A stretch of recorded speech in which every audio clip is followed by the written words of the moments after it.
Thank you, praise team.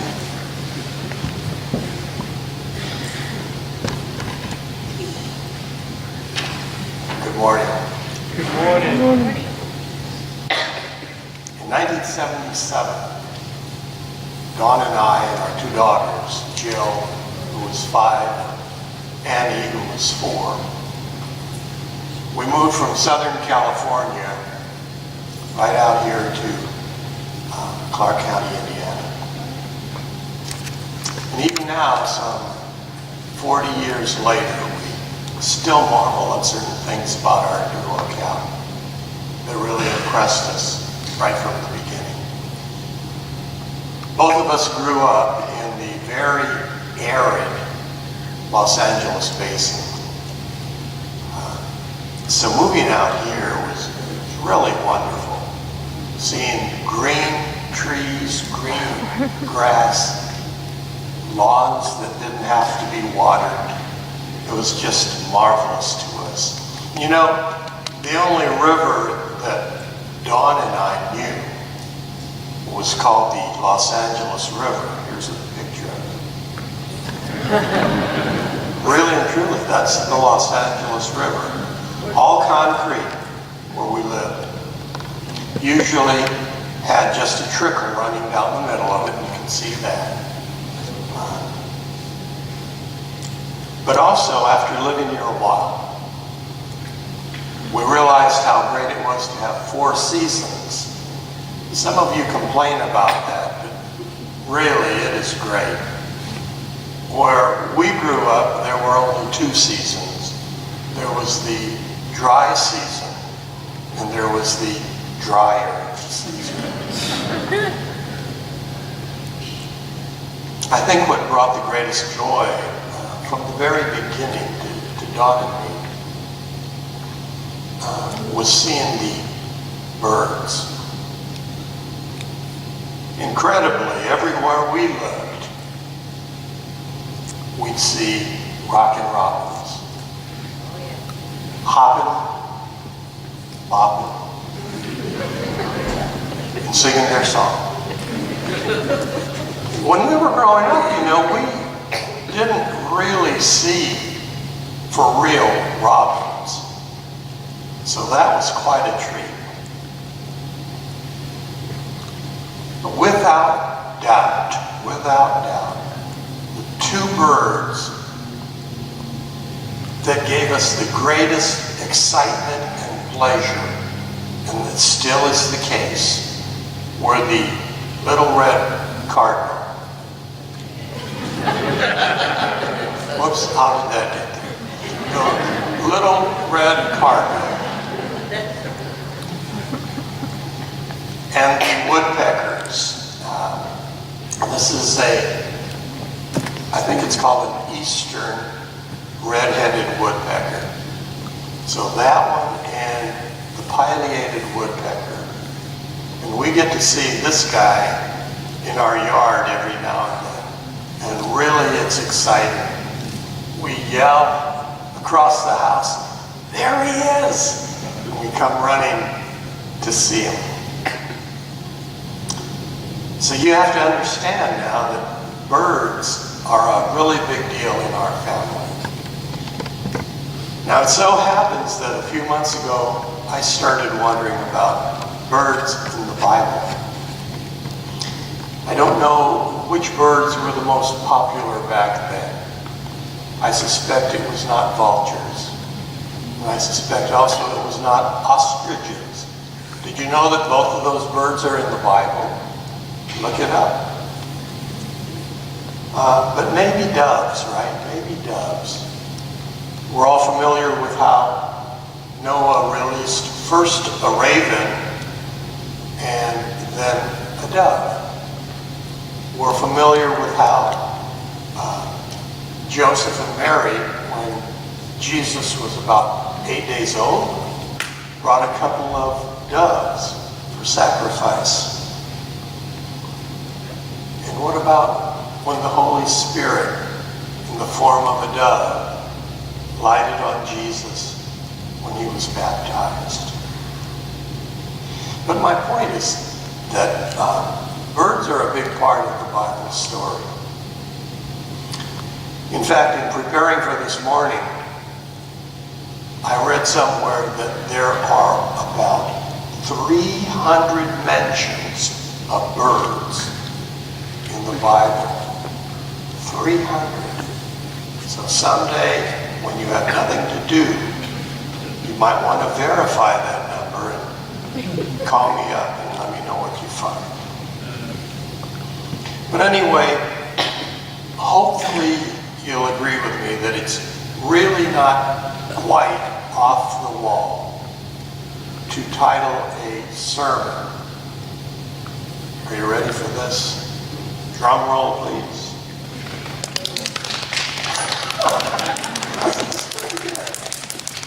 Birds of the Bible.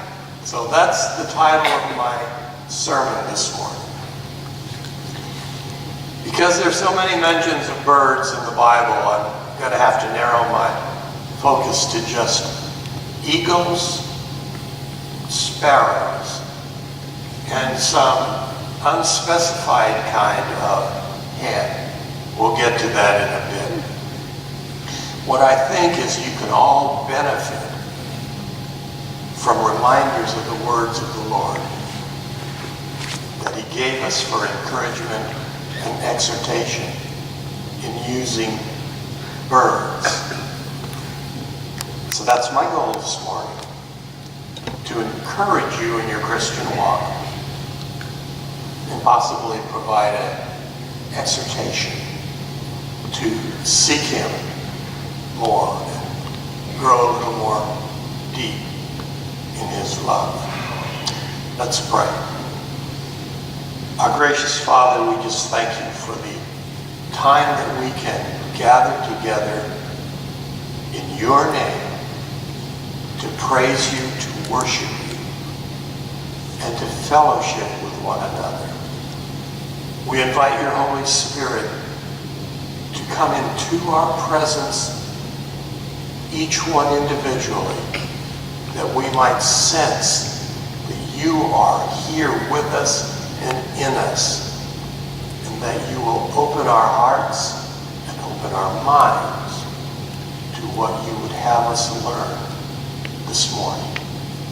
And we thank You in the precious name of Your Son, Jesus Christ. Amen. Okay, let's start with eagles. The use of eagles in the Bible actually is pretty interesting. Sometimes they're a metaphor for human characteristics. For example, in lamenting the death of Saul and his son Jonathan,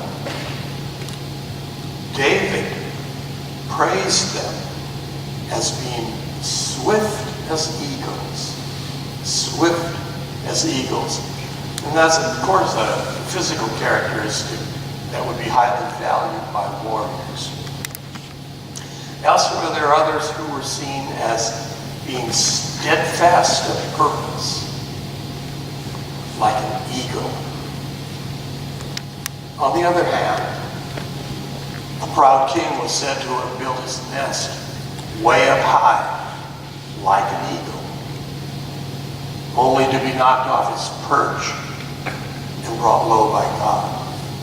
So eagles could exemplify not just speed and strength, faithfulness, good things, but also arrogance or pride in human beings. But when used about God, eagles naturally depicted desirable characteristics. God reminds His people in Exodus 19:4 about their past in Egypt and His power to deliver. So let's look at that. Exodus 19:4. You yourselves have seen what I did to the Egyptians and how I bore you on eagle's wings and brought you to myself. In Deuteronomy 32:11, the passage celebrates God's care for His people, which portraying the eagle as teaching her chicks to fly while being careful not to let any fall and die. So let's look at that. Deuteronomy 32:11. Like an eagle that stirs up its nest, but flutters over its young, spreading out its wings, catching them, bearing them on its pinions. In using the eagle metaphor, God shows his love and care. The idea is that he will give us support as on eagle's wings, and he'll build his nest for us way up high, out of the reach of anyone who would try to harm us. But here's something really awesome that you may not have realized. The strength that the eagle has is passed on to us. We don't have to be weaklings needing protection. We can become weaklings imbued with the mighty power of God. Take a look at this. Isaiah 40:31 says, "They that wait upon the Lord shall renew their strength. They shall mount up with wings as eagles. They shall run and not be weary. They shall walk and not faint." Isn't that great? So eagles in the Bible are often used to remind us of God's power and of his steadfastness and faithfulness and of his care and protection. But also, as I mentioned, eagles can also serve to remind us of our potential for pride, for the arrogance of placing ourselves on a high perch, a perch from which the Lord can easily bring us down. So, here's a question. Do you give much thought to God's power and his care for you? I urge you to think about what you spend your time thinking about. The Bible tells us to meditate on his word, to remember the things that God has done in our lives. And this is not just a Sunday deal. We should be thinking about the Lord daily. And you know what happens? It's that as you're thinking more and more about the Lord, he shows you more and more, again, in your daily life, how he is working for you. You'll see it. You start to see those things if you'll think about it. Let's take a look at a little bit on sparrows. The Gospels of Matthew and Luke, both of them, give us well-known passages that may or may not be about sparrows. That's just my ignorance there. Actually, one of them refers, instead of referring to sparrows, refers to birds of the air. But the other passage we'll look at actually names sparrows. In both passages, Jesus is speaking. In the first passage about birds of the air, it's Jesus talking to crowds, to a crowd. In the second passage that actually names sparrows, Jesus will be talking to the disciples. So let's look at this. Matthew 6, verse 25. "Therefore I tell you, do not be anxious about your life, what you will eat or what you will drink, nor about your body, what you will put on. Is not life more than food, and the body more than clothing?" And that's a rhetorical question, and we all answer, yes. Life is more than food. Life is more than clothing. There's something spiritual that's behind the meaning of life. Jesus goes on to tell the people, again, he's still talking to the crowd. Look at the birds of the air. They neither sow nor reap nor gather into barns, and yet your heavenly Father feeds them. Are you not of more value than they? And of course, yes, you are. And this again is the Matthew 6:26. In Matthew chapter 10, verse 28, let's take a look at that. Jesus tells his disciples, do not fear those who kill the body, but cannot kill the soul. Rather, fear him who can destroy both soul and body in hell. Are not 2 sparrows sold for a penny? And not one of them will fall to the ground apart from your Father.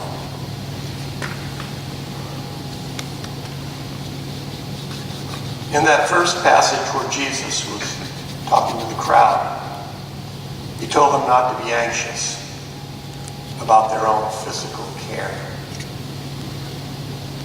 And those are things that we all have concerns about, every one of us. Things like food and clothing and shelter. But Jesus said, our Heavenly Father already knows that we have these needs. So do not be anxious about such things. In the second passage where he was talking to his disciples, Jesus was preparing them and us for attacks from people who don't want us to serve God. Their leader, of course, is the devil.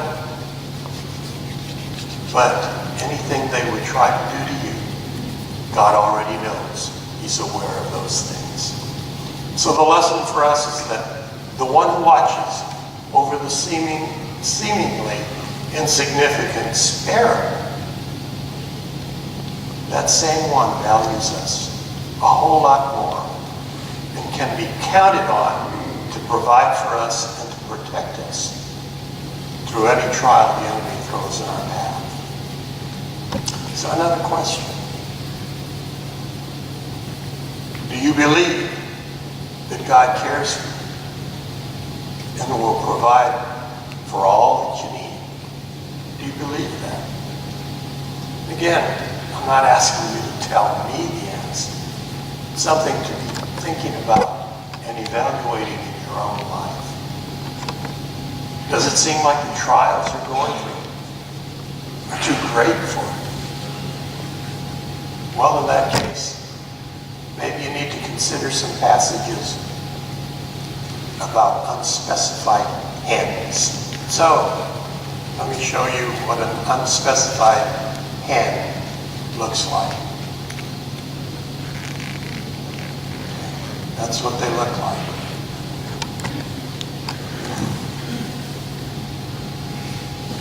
Please understand that if you go to your concordance, or if you go to a Bible dictionary, you will not find an entry called unspecified end. It's just my word for something that I couldn't specify. I don't know what kind of hen the Bible is talking about. My guess is that they're referring to an eagle. But I've already finished talking about eagles, so I'm not going to accept that answer right now. Let's take a look at Psalm 17:8. I love this psalm. Every time I read it, I think, Lord, this is something you've given me personally. Keep me as the apple of your eye. Hide me in the shadow of your wings. David is the psalmist here. He He's asking, obviously, to be hidden from the wicked people who do him harm, those who are his deadly enemies who surround him. If I had put up the whole verse 8, you would see that's exactly what he's asking to be hidden from. But notice something that I myself never really paid much attention to. The first part. Keep me as the apple of your eye. To be the apple of someone's eye means to be in really close relationship with that person. To be especially dear and precious. Let me share with you something that's a little sad. At one time, I was the apple of Dawn's eye. Now instead of an apple, it's something more like a pumpkin. Or at least something much bigger and rounder. It's sad. But you get the idea. There's a close relationship. David, as we know, was really close to God. He was really special. So look what he's saying here at the start of verse 8. Keep me, Lord. Keep me in that close relationship as the apple of your eye. Don't let me fall away. Don't let me slip from having that tightness with you. And that's something we all want to remember to be praying. Lord, you saved me. You adopted me as a child of God. Lord, help me to remember that I too am an apple of your eye. Now, this metaphor of being in the shadow of the wings, of your wings, that reminds us of the safety the baby chicks feel when they run for cover at the sight of danger. I can remember when my dad had some chickens. We had a nursery, but he liked to eat chickens, so we were raising some chickens.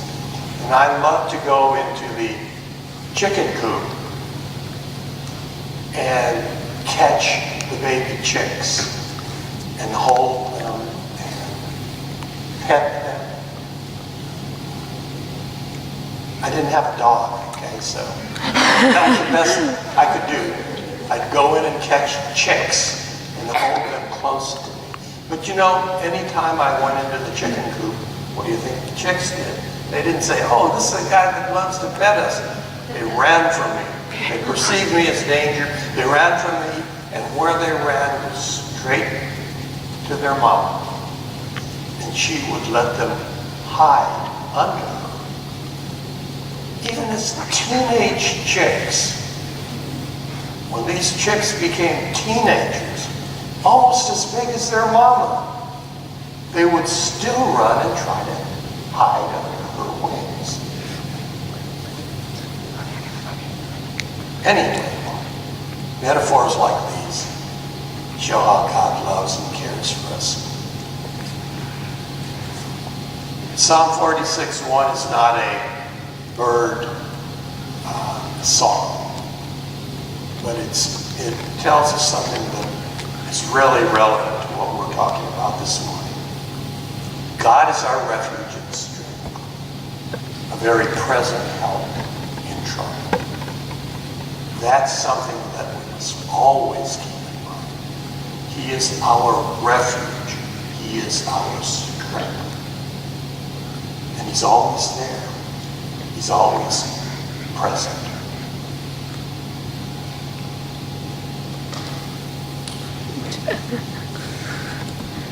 Is that the right word? Monica helped me with the questions. I sent her the questions, and she sent me back Well, I hope they were the translation. She may have come up with better questions, I'm not sure. But then I started adding these other things and didn't consult with her. But I would be remiss in my duties if I failed to mention to you that Jesus also used birds to warn his hearers that this gospel message he was preaching must be heeded. Look at Matthew 23. In verse 37 it says, "O Jerusalem, Jerusalem, the city that kills the prophets and stones those who are sent to it. How often would I have gathered you, your children, together as a hen gathers her brood under her wings, but you would not."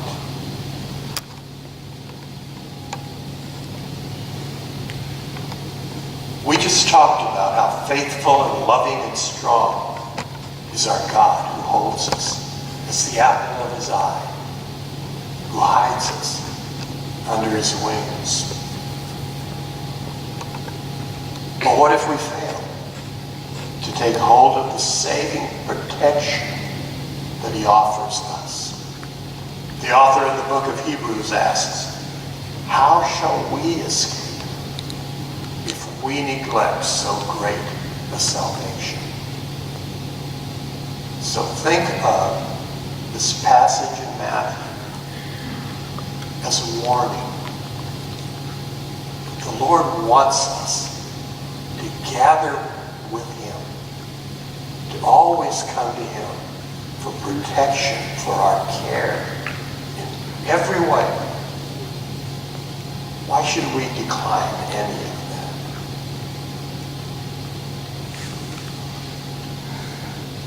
This morning has no doubt been a first for you. You probably never have heard a sermon on birds. You probably never want to hear another sermon on birds. My goal, though, as you know, is mainly to remind you how God's protection and daily care for us is really simply illustrated in the Bible by various passages about birds. The lesson is that you matter to God. This is an important reminder for those of you who are going through trials right now. And I know that in our body here, many of you are going through very difficult times. I know further that there are some who have never even availed themselves of the offer that God has made for us to take shelter under his wings. So this morning, I'm sorry, I forgot. I did have a slide for the conclusion. My conclusion was that God loves and cares for us. God protects us. That's based on some of the readings about birds. So this morning, as Jason and the praise team come to lead us in, Lord, I need you. I ask you to just consider where you are with God and where you want to be, and realize that you can grow in Christ daily. Let's stand together as Jason leads us in this song.